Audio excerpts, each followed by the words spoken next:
Hey, I'm TV and Movie Guy on Instagram, and I'll be reviewing all of the MCU leading up to the new movie Deadpool and Wolverine in July. I hope I'll be able to make all the reviews before then, but we'll see. I'll be watching the MCU in release order so that anyone that hasn't watched before can watch along with me. I won't be talking about movies or shows until I get to them. I'll only discuss any of the shows or movies up to that point. I'll be reviewing them assuming that you're either very familiar with the movie or had just watched it. I have not read any of the comics, so I don't have that base of knowledge. All I know is what they put on the screen. Today I'll be reviewing Iron Man 2. If you don't want to be spoiled, then what are you doing watching this spoiler review? Feel free to stop watching and come back when you do see it. Just a reminder, I've never worked on any engagement or counted any votes or ballots for any award shows. The opinions are my own and do not reflect that of my employers. And with that, allons-y. Oh my goodness, we are back on track after that disappointing Hulk movie. So Iron Man 2, an overall review I would boil it down to a sequel that digs further into the main character's character and overall into the Marvel Cinematic Universe. If I were to explain this movie to you like you were 5, I would say Tony relaunches the Stark Expo to showcase technological advances that people or companies wish to display. Ivan Vanko feels like he and his father were cheated out of the life that Tony Stark has, being that his father worked with Tony's father on the arc reactor plans. So Ivan creates one of his own arc reactors to make whips to take on Tony at a race, and he ultimately loses. Justin Hammer, a Stark Industries competitor, wants to use the Stark Expo to show off his Iron Man knockoffs. And to do it, he busts Ivan Vanko out of the prison to use his knowledge to make the Iron Man knockoff suits. To make them work, because they were terrible. They were displayed in a court case or in that trial or whatever that was, showing how bad his suits were without someone like Ivan Vanko to help him. So Tony is slowly dying by using his arc reactor. It's poisoning him. He rediscovers a new element that is a replacement and a cure. And then Hammer shows off the knockoff suits at the expo, but they're controlled by Ivan, and he uses them to take on Tony. And that's the plot summed up. This movie, the best scene I would have to say is where he's rediscovering the element and he gets a digital and holographic map and he's able to manipulate it.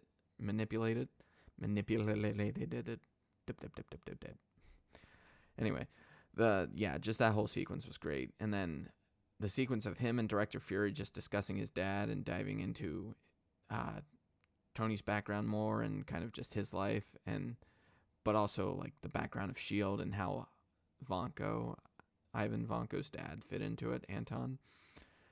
And then the worst scene from the movie I thought was the short clip of Tony trying out the new arc reactor core and saying how it tastes like coconuts, and he's like, "Oh yeah," like it just didn't fit to me. It didn't work.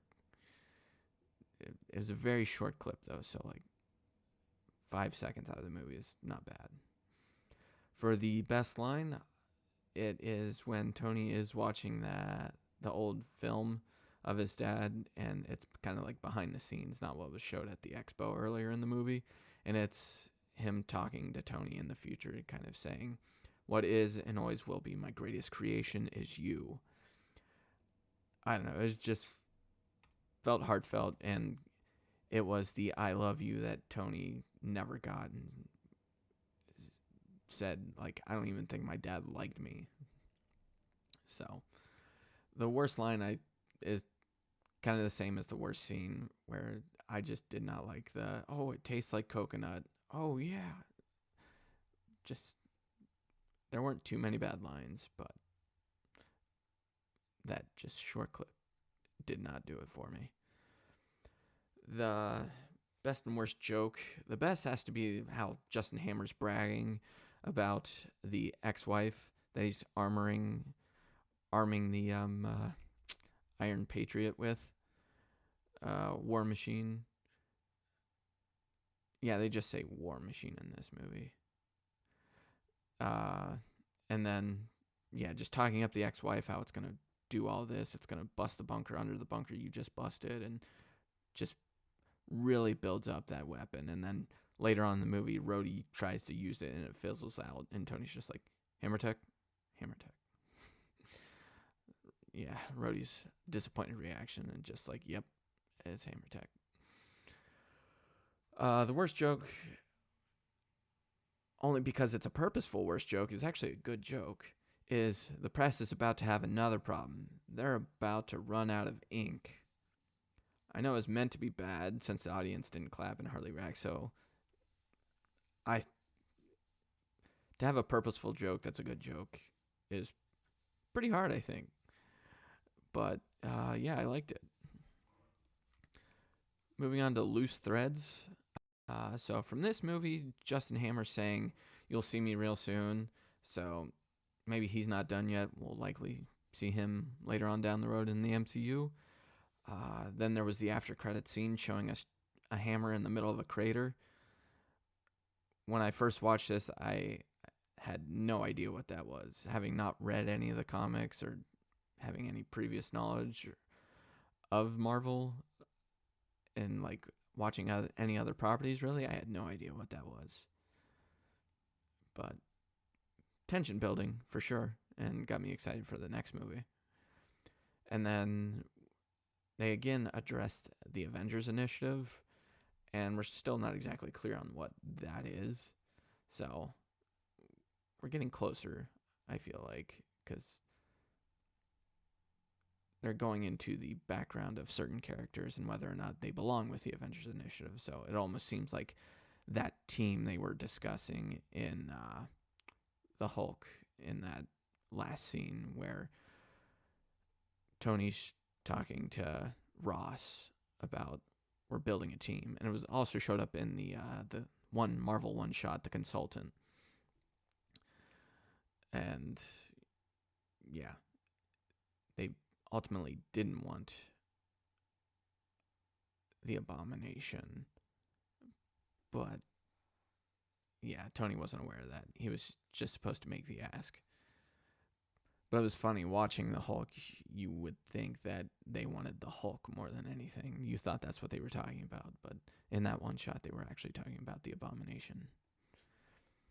And then the loose threads from the previous movies are Hulk, so Mr. Blue's head expanding. We didn't get anything on that. Bruce's Hulk control. Hulk wasn't in this one. Tony Stark asking about a team. Sounds like it might have to do with that Avengers Initiative, but we'll see. Well, we kind of got the answer to that in the one shot, and it was more asking about Abomination, and we know from that one shot that it was unsuccessful. So I think we can take that off of the loose threads list. And then, so from the original Iron Man, the Avengers Initiative, so we're still trying to figure out what that is. And then what S.H.I.E.L.D. We got more of an idea of what S.H.I.E.L.D. is. So it's got Director Fury, and then Coulson still, and then we were introduced to Natasha Romanoff, who is a part of that team. And S.H.I.E.L.D. is building out, and we're starting to see a little bit more, but we're still not exactly sure of what it is or what it does. All right, for cameos in this movie, there were actually quite a few. There was Elon Musk, and then Larry Ellison, the co-founder of Oracle.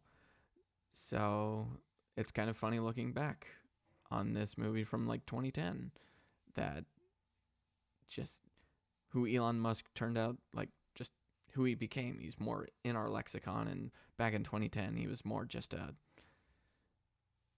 he was a big shot, don't get me wrong, but he's nowhere near as what he is now in terms of his social clout and more of a household name, I would think. And then Stan Lee also made his cameo as Larry King. Don't believe there were any lines, but it was still just funny how in the first Iron Man he's Hugh Hefner, and then this one he's Larry King, just old guys apparently Stan Lee looks like any old white guy. And then referenceable, I don't reference a whole lot from this movie. If I do, it's anytime something doesn't work or malfunctions, I just think of that hammer tech line. I did not see any questions come up, so again, you can either comment or put your questions in the comments section below, or email them to me at tvandmovieguyproductions@gmail.com. And yeah, I'll do my best to answer anything that does come up. And then everything else from this movie that I wanted to address. Natasha Romanoff, her first appearance in the MCU, she is Black Widow. It wasn't exactly said in this movie, but in knowing the comics, you might know that it's Black Widow, but just because you found out her name's Natasha Romanoff. But if you're only watching the movies, you don't know that's Black Widow. But I don't think it's much of a spoiler telling you that Black Widow is Natasha Romanoff. But it was a good introduction to her character and her capabilities, and seeing what kind of like threat she can impose and what she brings to S.H.I.E.L.D. and the team. Then yeah, the Avengers Initiative. So they kind of talked about it, saying they want Iron Man but not Tony Stark for all the reasons they listed out. And they just want to use him as a consultant and freelancer kind of, and hence the Marvel one-shot, The Consultant. And I like that one-shot because of how they like showcase how S.H.I.E.L.D. manipulates things behind the scenes and get what they want, even when the board that like controls and directs S.H.I.E.L.D. on what to do, they want something different, and then S.H.I.E.L.D. knows that that's not what we want, so they were able to manipulate that situation. But yeah, I'm liking Phil Coulson a lot, both in the one-shot and in this movie. He's not having any of Tony's crap or any of his antics, and just threatens him, and he's just a good character that, I don't know, you can just latch on to as being almost like an everyday guy, and just he's almost a curveball in this movie. He's just a change up, just a little different pace. So it's everything's going on in the movie, and then you turn it to this guy, and he's just blunt, the straight guy, and it really makes his character pop off the screen, and I'm liking him. And then S.H.I.E.L.D., what we know of S.H.I.E.L.D. so far with Coulson, Director Fury, Black Widow, I'm liking it. Sometimes it doesn't work like in other movies, but with this MCU being able to build out things and just take their time over several movies, I'm liking it being a mystery and seeing that it's more of an organization that is the 10,000 foot view, just crashing into and annoyed by Iron Man, where Iron Man thinks this is his whole world, and he has no idea what is going on, but S.H.I.E.L.D's seeing everything. Then the Rhodey recast. I didn't mind the recast, mostly because it's still early on in the MCU, and it's hard to get too invested in any of the characters yet. And with it being sort of like a side character, it wasn't too bad. And then I just thought it was funny how they brushed off the whole recast with just like a couple lines of dialogue to address it. And it was just to address that it was like someone different and get on with the movie. Look, I'm here. It's me. Deal with it. Let's move on. Like, that's all it took, just to like, okay, we addressed it. And then I really enjoyed Justin Hammer in this movie, just because it was a great character, because he was playing the worst kind of person, where he was like taking the mic and just at the trial or whatever that was, deposition, and walking the room and just being an unctuous kind of person. And then his dancing on the stage, he's just a very egotistic kind of person, and his bad jokes, and he's just in love with the sound of his own voice. And yeah, think we all know people like that, and this character just really hit that. And I mean, it's a good character, but you just hate him. So it's funny. And then how about it? Like Sam Rockwell, like that's a get. And then you get Scarlett Johansson and Mickey Rourke as well. Just heavy names to add to the MCU cast of characters. It's amazing who they're able to get. And then this to go on to my rating for this movie. Again, my rating system for all of these shows and movies, I'll have 5 tiers and put each movie or show on one of those tiers. And I won't rank them in any other fashion, saying all the ones on 2, so we'll go 1, 2, 3. No. So the first tier being great, second tier is good, third is okay, fourth is I didn't like it, and last is bad. For Iron Man 2, I say it's good. It's Bruce Almighty's. I'm good. Yeah, just it's again a good movie that's different from the normal superhero movies we see, and just in line with that first Iron Man movie. And I liked it, just getting more into his character and more into the MCU. Well, that's all I had. Again, feel free to ask questions or leave comments in the comments section below, or email them to me at tvandmovieguyproductions@gmail.com. I'm on Instagram at tvandmovieguy, where I review TV shows and movies. Duh. Mean Girls. But yeah, so on there I do shorter reviews on more than just the MCU. Only doing these types of reviews for the MCU right now, but still watching other stuff in between the MCU viewings. My next review for the MCU will be Thor, and there will be another one-shot to watch called A Funny Thing Happened on the Way to Thor's Hammer, and you can find that on Disney+. And I'll touch on that a little bit in my review next time. Well, see ya.